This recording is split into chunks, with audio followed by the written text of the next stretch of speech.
एक ज्योति नाम की महिला केदारनाथ जाती है। वो भोलेनाथ के दर्शन करने के लिए जब केदारनाथ जाती है, अब वो जैसे ही मंदिर के लिए निकलती है, मंदिर में जब जा रही थी तब वहाँ पर एक लड़का जो होता है, जिसकी उम्र जो होगी 8 या 9 साल होगी, वो उसे घूर रहा था और वो उसे ही देखे जा रहा था। ज्योति की जो नज़र होती है उस पर पड़ती है, वो सोचने लगती है कि आखिरकार ये लड़का मुझे घूर क्यों रहा है। लेकिन ज्योति जो होती है उस पर इतना ध्यान नहीं देती। वो अपनी बेटी के साथ मंदिर के जो दर्शन करने के लिए आगे बढ़ती है। जब जैसे ही वो आगे बढ़ती है, उस लड़के से ज्योति की पीठ फेरती है, तो जो लड़का होता है वो कहता है कि ज्योति तुम आ गई। अब ये बात सुनकर ज्योति जो होती है, जब पीछे मुड़कर देखती है तो वो कहती है कि तुम कौन हो और तुम मेरा नाम कैसे जानते हो। इधर उसकी बेटी जो होती है वो कहती है कि माँ, ये 8 या 9 साल का बच्चा होगा, ये तुम्हारा नाम कैसे जानता है और तुम्हारा नाम कैसे ले रहा है। तो वो कहता है क्या तुम मुझे भूल गई हो। तो ज्योति जो होती है वो कहती है कि भूलने के लिए मुझे याद रखना ज़रूरी है। तुम कौन हो बेटा और तुम्हारे मम्मी का पापा कहाँ पर हैं और तुम मुझे मेरा नाम क्यों ले रही हो। जब ज्योति उसकी ये सारी बातें सुनती है तो ज्योति जो होती है वो कहती है कि तुम मेरे पति कैसे हो सकते हो। मेरी 23 साल की एक बेटी है, तुम कह रहे हो कि तुम मेरे पति हो और तुम 8-9 साल के हो। तुम ये कैसी मटरगश्ती कर रहे हो और तुम कैसे मजाक कर रहे हो। मुझे तुम्हारी ये मजाक पसंद नहीं आई। लेकिन 8 या 9 साल का वो बच्चा जो होता है वो लगातार यही बातें कह रहा था कि मैं तुम्हारा पति हूँ। और वो कुछ ऐसे राज खोलता है, वो कुछ ऐसी बातें बताता है जिसे सुनकर ज्योति जो होती है वो सुनकर हैरान रह जाती है और सोचने पर मजबूर हो जाती है और कहती है कि भोलेनाथ, ये तूने कैसी लीला दिखाई। और इस घटना पर कोई भी यकीन करने के लिए तैयार ही नहीं होता। वो सोचता है कि ये घटना झूठी है। यहाँ पर साइंस जो होता है वो भी फेल हो जाता है और जो साइंटिस्टिक होते हैं वे भी सोचने लगते हैं कि आखिरकार पुनर्जन्म हो तो हो कैसे सकता है। अगर हो सकता है तो इतनी सारी बातें कैसे याद रख सकता है। यहाँ पर ये लड़का जो होता है 8-9 साल का इतनी सारी बातें बताता है, जिसमें पुलिस जो होती है वो भी सुनकर हैरान रह जाती है, सोचने पर मजबूर हो जाती है कि आखिरकार ऐसा हो तो हो कैसे सकता है। क्या होता है यहाँ पर और कौन होता है लड़का, क्या सच में इसका पति होता है या फिर नहीं होता है, ये जानने के लिए बने रहिए इस घटना के साथ। चले तो बिना देरी के इस घटना को शुरू करते हैं। नमस्कार, आदाब, सत श्री अकाल, हर हर महादेव। मेरा नाम रूपा है और आज की ये घटना हैदराबाद की है। हैदराबाद में एक परिवार रहा करता था। परिवार में विनय की पत्नी, विनय की बेटी और विनय के माता पिता रहते थे। विनय की बेटी का जो नाम होता है वो संध्या होता है, वो महज 13 साल की होती है। विनय की पत्नी का नाम जो होता है वो ज्योति होता है। विनय के बूढ़े माँ बाप भी उसके ही पास रहते थे। विनय जो होता है अपने परिवार का बहुत ख्याल रखता है, वो अपने माता पिता का भी बहुत ख्याल रखता है, वो अपने माता पिता से भी बेहद प्यार करता है। अब ऐसे ही छुट्टी के दिन चल रहे थे। जब छुट्टी के दिन चल रहे थे तो अपनी पत्नी से कहता है आकर कि हमें कहीं घूमने के लिए बाहर चलना चाहिए, मैं तुम्हें ट्रिप पर ले जाना चाहता हूँ और मैं अपनी पूरी फैमिली को ले जाना चाहता हूँ, तुम्हें, अपनी बेटी को, अपने माँ बाप को, सबको ले जाना चाहता हूँ। उसकी जो पत्नी होती है वो इस बात से ऐतराज़ नहीं करती। वो कहती है कि तुम जैसा चाहो ऐसा कर सकते हो, ये बताओ हमें चलना कहाँ पर है। तो विनय जो होता है वो कहता है कि मैं दुबई का प्लान बना रहा हूँ कि हमें दुबई चलना चाहिए, वहाँ घूमने की बहुत सारी जगह है, हमें वहाँ पर घूम कर आना चाहिए। अब जैसे उसकी पत्नी, उसकी बेटी ये बात सुनती है तो बहुत खुश हो जाती है और उसकी जो बेटी होती है 13 साल की, वो नाचने कूदने लगती है और कहती है कि पिताजी हम दुबई जा रहे हैं। वो अपने यार दोस्तों में भी बताती है कि हम दुबई जा रहे हैं, हम दुबई जा रहे हैं। वो हर जगह ये बात बताती है कि हम दुबई जा रहे हैं। उसके जो पिता होते हैं विनय, वे दुबई के लिए तैयारी कर ही रहे थे। तभी उनकी जो बूढ़ी माँ होती है उनके पास आती है, उनके पास आकर कहती है कि बेटा तुम कहाँ पर जा रहे हो। तो कहता है कि माँ मैं ही नहीं, सभी जा रहे हैं, आप भी जा रही हैं, हम दुबई जा रहे हैं और दुबई में कुछ दिन रुकेंगे, वहीं अपनी ट्रिप मनाने जा रहे हैं। उसकी जो माँ होती है वो कहती है कि बेटा मुझे दुबई नहीं जाना और ना ही तुम्हारे पिता को दुबई जाना है। तो विनय जो होता है वो कहता है कि माँ तुम ये कैसी बातें कर रही हो, तुम्हें दुबई क्यों नहीं जाना, मैं तुम्हें ले जाना चाहता हूँ। लेकिन उसकी माँ जो होती है वो कहती है कि बेटा हमें दुबई नहीं जाना, अगर तुम हमें कहीं ले ही जा सकते हो तो हमें केदारनाथ ले जाओ, हमें भोलेनाथ के दर्शन करने हैं। हम चाहते हैं कि मरने से पहले हम वहाँ पर जाएँ और हमारे टाइम का पता ही नहीं है, हम बूढ़े हो चुके हैं, हम कब मर जाएँ। तो जब ये बात विनय सुनता है, विनय की आंखों से आंसू आ जाते हैं और कहता है कि माँ आप ऐसी बात ना कहें और आपको और पापा को कुछ नहीं होगा, आप हमेशा सही रहेंगे और हमेशा मेरे साथ रहेंगे और जैसा आप कहेंगी ऐसा ही होएगा। हम दुबई नहीं जाएंगे, हम केदारनाथ जाएंगे और आप दोनों खुश रहो, बस यही मेरे लिए काफ़ी है। अब ये बात विनय अपनी माँ से कह ही रहा था, तभी ज्योति जो होती है वो भी सोचने लगती है कि विनय जो है अपने माँ बाप से कितना प्यार करता है और करना भी चाहिए। हर माँ बाप का सपना होता है कि उनका जो बेटा है उनकी कदर करे, बड़े होने के बाद जब ये बूढ़े हो जाए, बूढ़े होने के बाद उनकी सेवा करे, उन्हें उस जगह पर ले जाए जहाँ पर उनका जाने का मन है।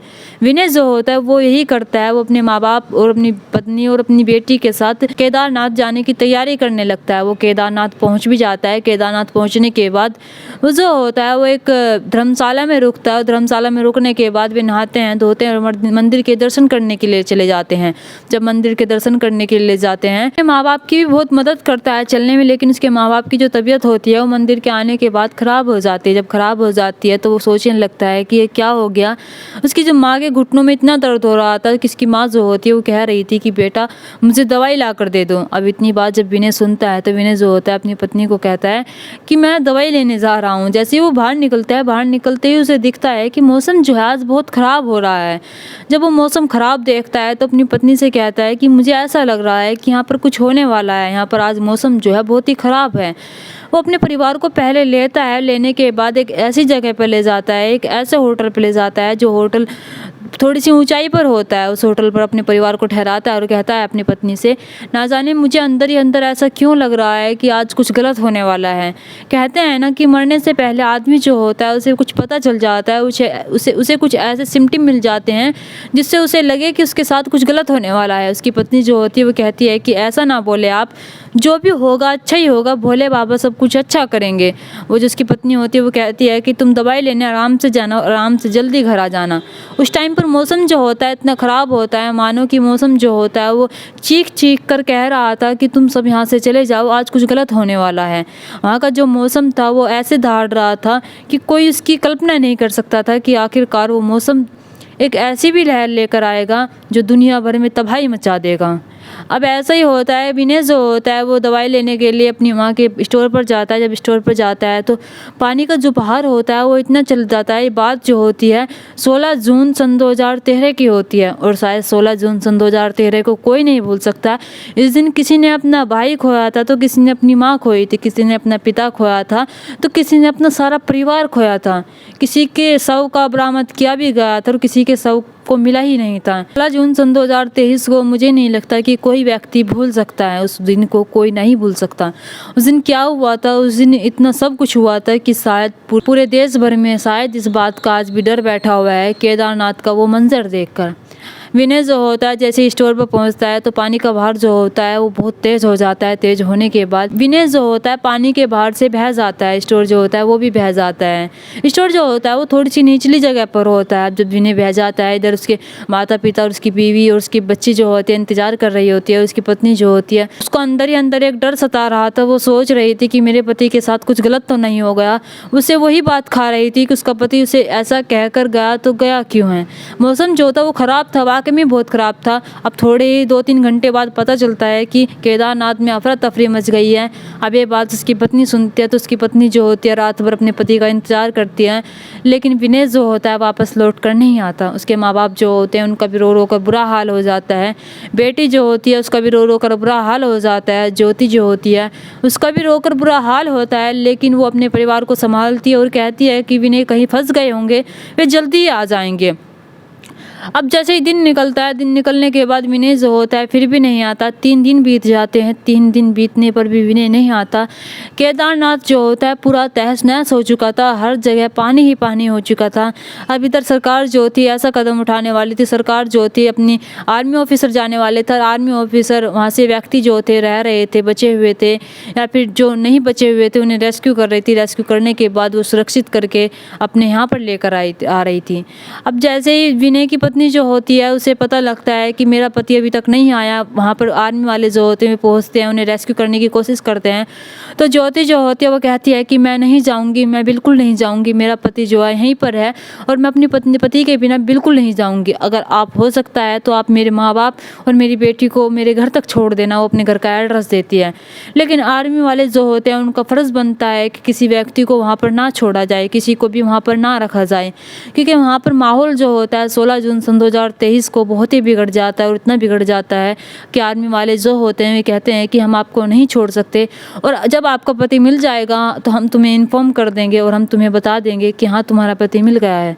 ज्योति को जब आर्मी वाले जो होते हैं तसल्ली देते हैं, ये बात कहते हैं कि तुम्हारा पति जब भी हम मिल जाएगा तब हम तुम्हें बता देंगे।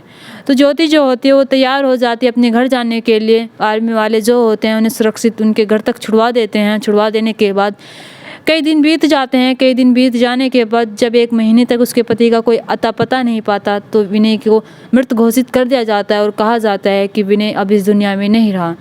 ज्योति जो होती है वो टूट जाती है और अंदर अंदर ही रोने लगती है, और उसकी चीख जो होती है शायद किसी को सुनाई नहीं देती है।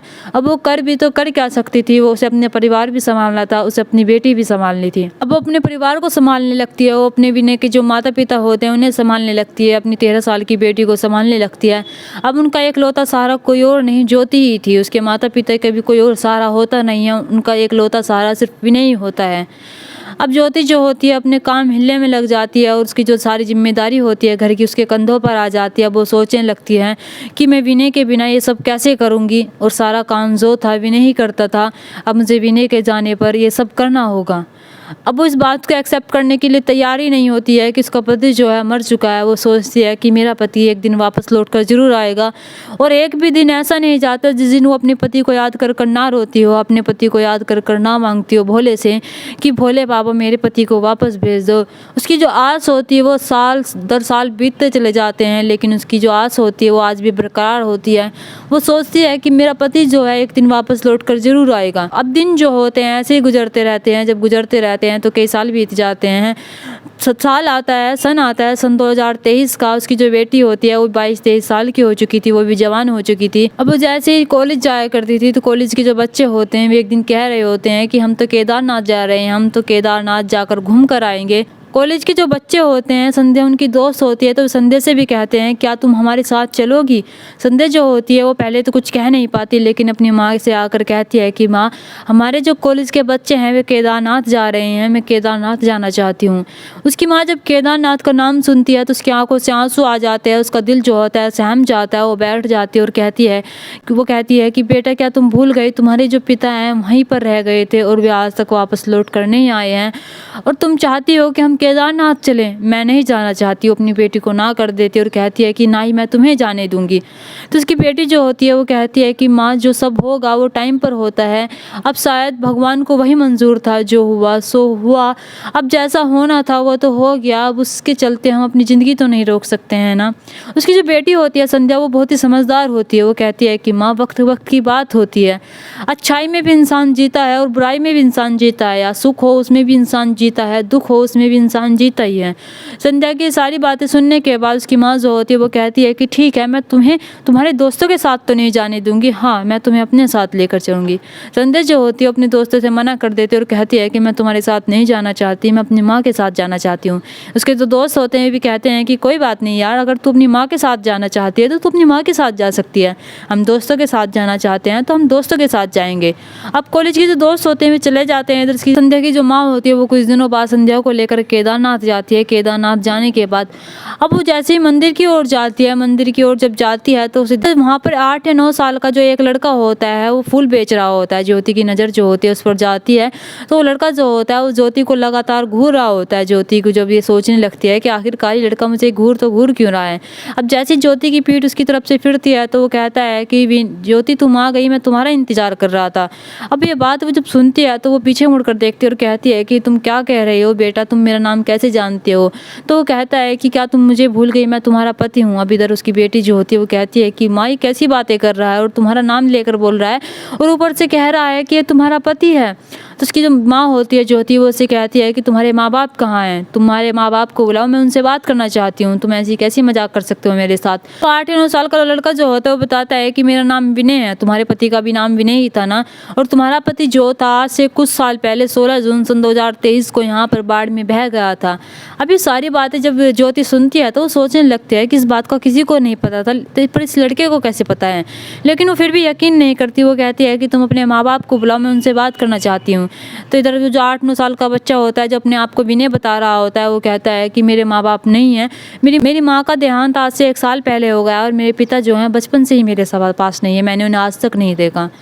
अब उसे थोड़ा सा दुख होता है ज्योति को ये बात सुनकर, तो वो कहती है कि बेटा तुमसे गलतफहमी हुई है, तुम ये क्या कह रही हो, मैं तुम्हारी कोई पत्नी नहीं हूँ और तुम ये कैसी बातें कर रहे हो। तो विनेश जो होता है वो बताता है कि मैं यहाँ पर तुम्हारे और अपनी बेटी के साथ आया था और अपने माँ बाप के साथ आया था और मैं वहाँ पर आकर रुका था, क्या तुम्हें याद नहीं है, और मैंने तुमसे आखिरी बार ये बातें की थी। ज्योति जब ये सारी बातें सुनती है तो वो हैरान रह जाती है और सोचने पर मजबूर हो जाती है कि आखिरकार ये बच्चा ये सारी बातें कैसे जान सकता है। वो कहता है कि मैं आज तक तुम्हारा इंतजार कर रहा था और मैं कह रहा था अपने महादेव से कि मेरी पत्नी और मेरी बेटी को यहाँ पर भेज दो, और मैं आज तक तुम्हारा इसलिए इंतजार कर रहा था और इस आस में बैठा हुआ था कि एक दिन तुम जरूर आओगी, एक दिन तुम जरूर आओगी और मुझसे मिलोगी ज़रूर। मैं घर नहीं जा सकता था, हमारा घर जो है हैदराबाद में है। वो अपने घर की एक एक कोना बताता है, वो अपने घर का रसोई बताता है किस तरफ है, वो अपने घर का बेडरूम बताता है किस तरफ है, वो अपने घर का कलर बताता है, वो अपने घर की हर एक चीज़ बताता है, वो अपने बारे में बताता है, अपनी माँ के बारे में बताता है, अपने पिता के बारे में बताता है, अपनी बेटी के बारे में बताता है और खुद ज्योति के बारे में बताता है। जब ज्योति सारी बातें सुनती है तो वो सोचने लगती है कि आखिरकार ये चमत्कार कैसे हुआ। विनय जो होता है वो कहता है कि मैं तुम्हारे पास नहीं आ सकता था, मैं अभी बच्चा हूँ, मैं जा ही नहीं सकता था हैदराबाद इतनी दूर से। तो वो कहती है कि तुम पढ़ाई लिखाई नहीं करते, तो वो कहता है कि मैं पढ़ाई लिखाई नहीं करता, यहाँ पर फूल बेचता हूँ और मैं तुम्हारा पति हूँ। अब ये सारी बातें जब ज्योति सुनती है तो उसे भी यकीन हो जाता है, क्योंकि वो सारी एक एक बात बता देता है जो उसके पति को पता होती है। अब जैसे ही विनय को घर पर लेकर आया जाता है, हैदराबाद लेकर आया जाता है और ये खबर जो होती है आसपास में फैल जाती है, मीडिया वाले जो होते हैं आकर पूछताछ करने लगते हैं और पूछने लगते हैं, उसके पिछले जन्म की कहानी पूछने लगते हैं, तो वो सारी बताता है, एक एक बात बताता है। तो सब लोग पुलिस वाले जो होते हैं भी हैरान हो जाते हैं, सोचने पर मजबूर हो जाते हैं कि पुनर्जन्म हो भी सकता है। यहाँ के जो साइंटिस्ट होते हैं भी सोचने लगते हैं कि आखिरकार पुनर्जन्म ऐसे कैसे हो सकता है, आज की डेट में पुनर्जन्म हो सकता है। अगर आप पुनर्जन्म पर विश्वास रखते हैं तो अपनी राय जरूर बताइएगा और बताना क्या पुनर्जन्म वाकई में ही हो सकता है। ये घटना ने सन 2023 में देश भर में तहलका मचाया था और सब लोगों को ये बताया था कि पुनर्जन्म हो सकता है और पुनर्जन्म होकर व्यक्ति जो होता है अपनी पिछले जन्म की सारी बातें याद रख सकता है। दोस्तों, इस घटना को सुनाने का मकसद मेरा आपका दिल दुखाना नहीं था, आपको परेशान करना नहीं था, आपको घटना के बारे में बताना था, आपको सचेत करना था। आप अपने परिवार के साथ खुश रहिए। नमस्कार।